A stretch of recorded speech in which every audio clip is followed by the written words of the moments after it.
salaamaaleykum mbokk patriote yi gars yi ñu ngi ziar ñëpp di bëggee ñëpp di ñaanal ñëpp jàmm di ko ñaanal suñu bopp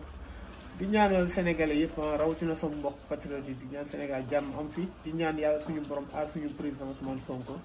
làq ko foo xam ne yàqu du fa yegg. Bon gars yi vite fait rek je voulais parler de l'affaire Kilifeu parce que j'ai reçu presque 16 messages dama yow jot ci messages yi mais démb j'ai exploité la vidéo parce que c'est mon travail aussi moom ma xam vidéo si c'est réel wala dañ ko monter wala dañoo def synchronisation de son tout ça dama koy xam. Bon démb bi ma xoolee saytoo vidéo ba pare dama ko posté dama ko def sama page sama chaîne YouTube. ñu bëri na ma non vidéo bi c'est monté affaire yooyu jàppal bàyyi ñoo dit beaucoup de choses. Bon j'ai pas répondu quand même mais je vais vous surprendre, j'ai regardé très bien la vidéo, j'ai fait un test, j'ai prélevé la synchronisation d'image et de son, mais la vidéo est bien réelle. Vidéo bi dëgg la gis nga suñu bëggee xeex dëgg Sénégal wala ñu bëgg xeex guerre wala ñu bëgg xeex trafic d'influence wala ñu bëgg xeex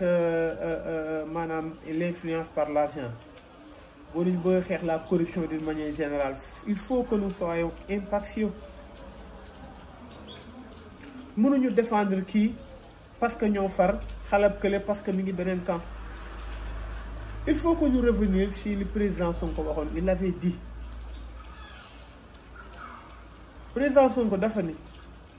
je ne protégerai personne. bis bu ñu yàlla defoon ñu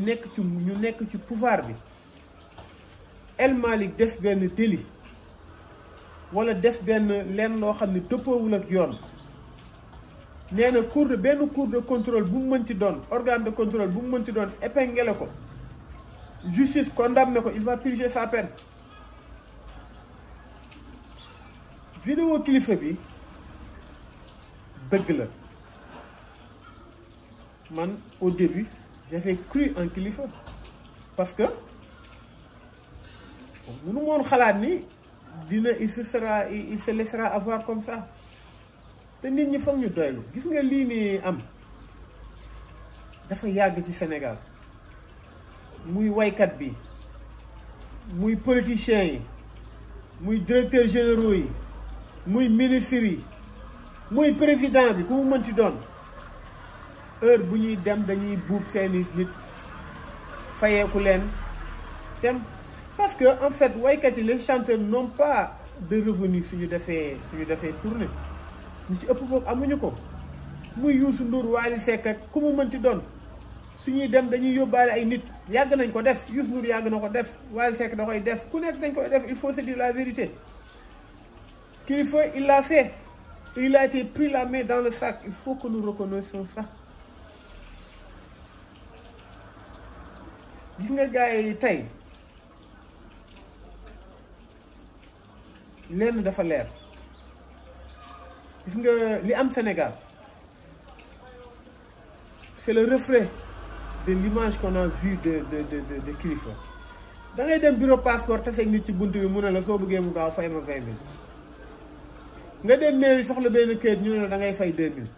loo xam ne 300 nga ciy fay pour mu gaaw. nga dem police am benn problème benn brigadier taseeg yow ne la ah man de commandant mun naa wax ak commandant nga kii léegi da ngay am nooy def rek yargal 20 000 incha allah commandant mu bàyyi ko. nga dem ministère bu mu mënti doon am na ñu nekk ci buntu bi ñoo xam loolooy seen liggéey te ñun ñoo leen fa teg di leen fay suñuy lémp moo leen fay. am koo xam mi ngi bënu daan la am problème conseil ministre sama xarit la mun naa la boole mun naa lijjal affaire mu gaaw. nga dem ministère des affaires étrangères dem naa fa man war a légaliser benn kayit pour yóbbu ko ambassade pour bëggoon certificat matrimonial. ñu ne ma soo bëggee mu gaaw daal te maa ngi waroon voyager le lendemain ñu ne la soo bëggee mu gaaw daal da ngay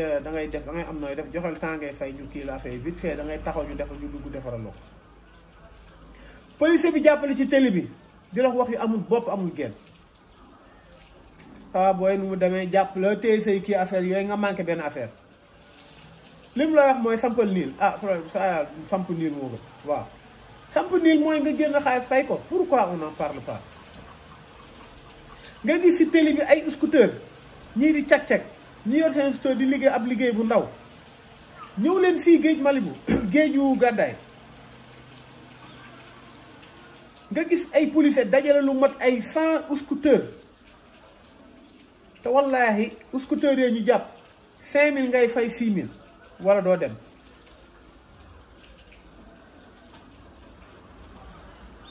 te scooter yi ñu ci ëpp 90% scooter yi di wàcceewuñ 5000 wala 5000 la ñuy wàccee wala 6000 bëgg cee joxe dépense 1000 yi ñu jëndee ko essence war a xëyaat dem. te ku ñu jàpp sa scooter doo fa bëgg a bàyyi doo ko fa bëgg a bàyyi parce que da ngay looy liggéey ji fekkee cag-cag nga yaakaar jàpp sa scooter foo jëm. te kayit yi nga xam ne mooy tax nga am matriculation dañ la koy jafeel ba yow da ngay découragé. loolu yëpp dañ ko war a xeex pour ñu xeex loolu foog ñu xeex bi dëggu nga far si ñun ñu bëgg la nga jàppale ñu wala ñu doon ay mag a rax il faut que nous condamnions la corruption. même s'il s'agit de kilifa même s'il man su ma leeroon ni président Ousmane Sonko am na lu mu takk ci affaire Adji Sarr du ma toog fii di ko défendre waaye dañ cee gëstu lu bëri ay ñu ma ëpp xam-xam gëstu ci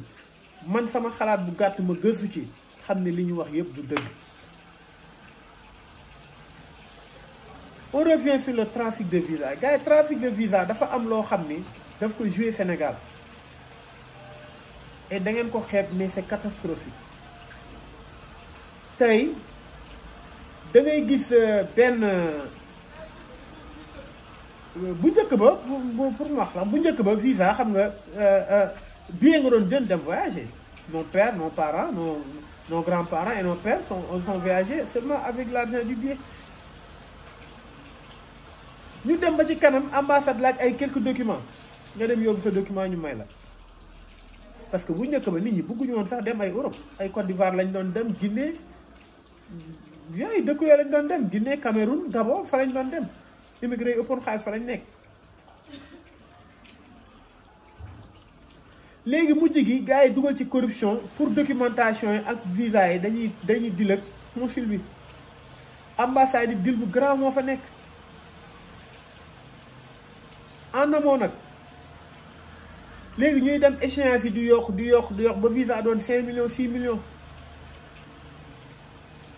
nga gis koo xam ni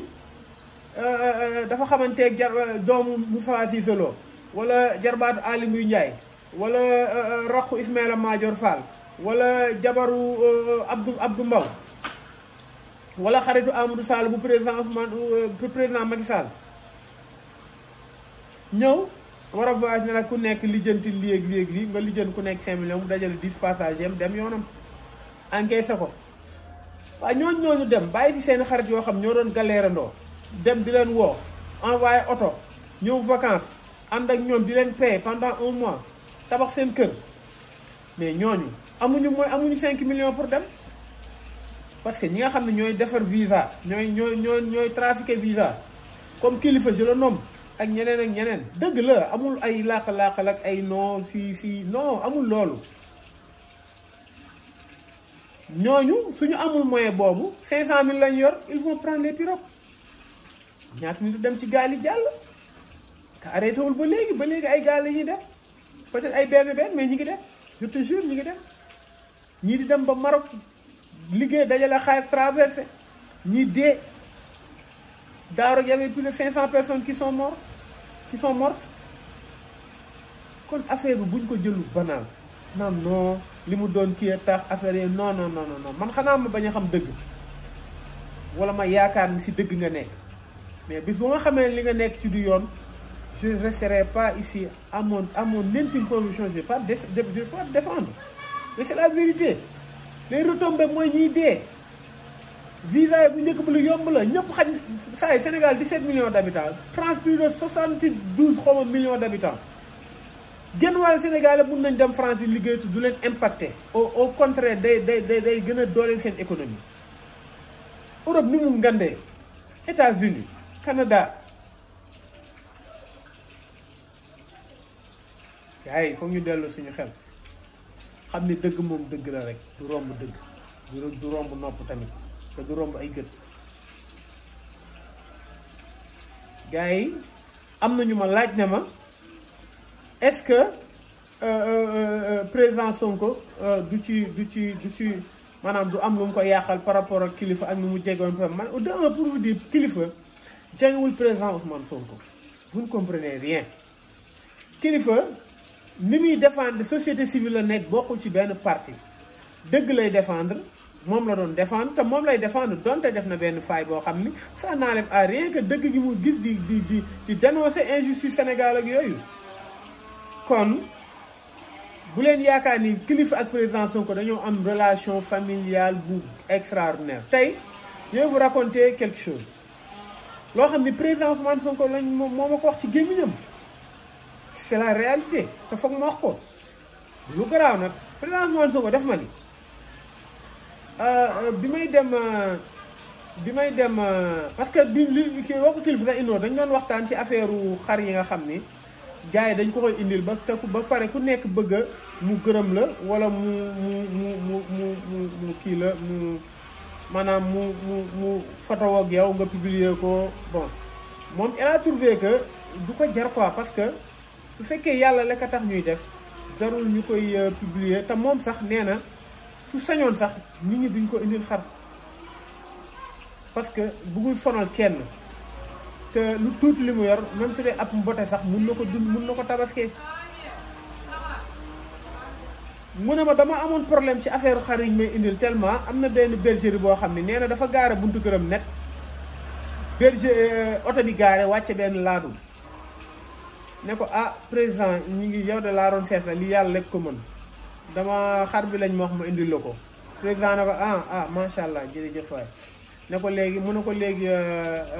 dama bëggoon ñu photo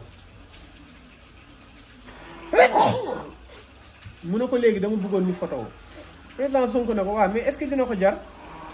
mu ne ko dama bëggoon photo bi ma yóbbante ko ki nga xam ni moom moo ma kii ki nga xam ni moom moo ma yónni président Sonko ne ko waaw bi ñu photo président Sonko ne ngoon si ma gis ni waa ji publier na ko ne merci à président Ousmane Sonko d'avoir fait confiance à la bergerie Madiane xaw ma ban bergerie la président Sonko nee na gis nga loolu kon ça dit que indil na ma xar mais donte jëf ju rafet la mais produit marketing kon la ko def donte maa ngi koy gërëm di ko sant beneen bi mu ne ma tabaski bi kilifa dafa ma woo kilifa sax woowoon na ma fekk ma ko doon wax mais yow déplacé nga dem ba ci kilifa te pourtant munoon nga comme gars kooku jox na la xatam photo garaaw mu ne ma da ngeen comprendre mu ne ma kilifa moo ma woo bi ma wooyee ne ma président que damay def opération tabaski damaa bëggoon nga jaar fi ma ne ko kilifa man jënd naa xar ba pare daf su ma ñëwee tamit xam naa ne du ma jënd mu ne ko non président ça me ferait plaisir nga ñëw soo ñëwee naa ci kontaan trop daal président Sonko ne comme damay doon seeti waale sama rax ma jaar fa te kilifa quoi qu'on puisse dire kilifa dafay sonn samay mbir maanaam day défendre justice ak di xeex injustice te nit ku baax la en quelque sorte nee na ma déplacé wu dem fekk ko fa saafonteeg moom nuyu ko ñëw kon ça dit que président Ousmane Sonko li muy def yëpp daf ko teg ci dëgg teg ko ci yoon amul leen lu muy di pâtir ci crédibilité président Sonko parce que président Sonko moo ne du défendre kenn te li nga xam ne moom lañ faay boobu ñu jàppee kilifa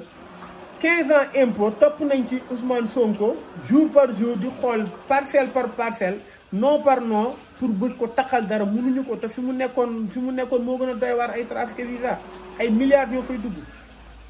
société yi gën a mag nga leen ni kii ñu lay proposer ay milliards la ay millions lañ la doon proposer 100 millions 200 millions 300 millions nga teg ko fa loolu yàlla loolu defaru yàlla suñu borom la kon gars yi nañu delloo si waat xel yi xam ni dëgg la fen la tey kilifa il a fauté